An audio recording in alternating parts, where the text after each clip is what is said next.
Failure is one of the biggest fears we have as humans. Very few people actually push past the embarrassment, push past the pride and the bits of flesh that gets hurt, to actually seeing it as a learning curve, to see it as an opportunity to grow. Failure is one of the greatest ways that we can grow as people, as we look back and we can constructively criticize ourselves and see where we can grow, see areas we can get better in. God spoke to us as a movement a while ago saying, are you okay to be a success in the eyes of God if it means to be a failure in the eyes of man? And it's not an easy yes. To Joseph the dreamer in the Bible, it must have been a really hard process being the favorite brother, having all these dreams where people bow to him, where his brothers who were great, their sheaves would bow to him, coming from that place to then going to rock bottom, being sold as a slave by his own family.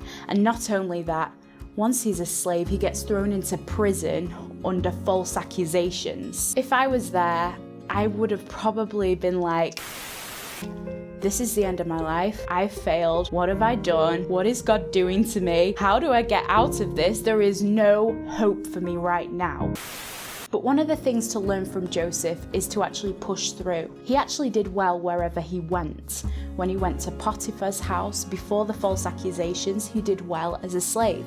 When he went into prison, he did well in his prison. Not only did he do that, he found opportunities to minister to others. In the midst of what looked like failure, he was even able to minister to others and use his gifting to interpret dreams, which then made a way for him in the future. Obviously, we all know the ending where God raised him up as the prime minister, and then he was even reunited with his family, which is an incredible ending to the story. But often people don't want to go through the process of what looks like failure. And you know, I'll bet you that Joseph learned so much at rock bottom, in the prison, in slavery, for what elevated him to being a prime minister over Egypt. So you might be watching this thinking, I have failed a lot and I have not learned a thing. I've just been too embarrassed to even think about that time ever again. Those are the times you really learn from, and those are the times that build yourself. Take those opportunities, knock down embarrassment and humiliation,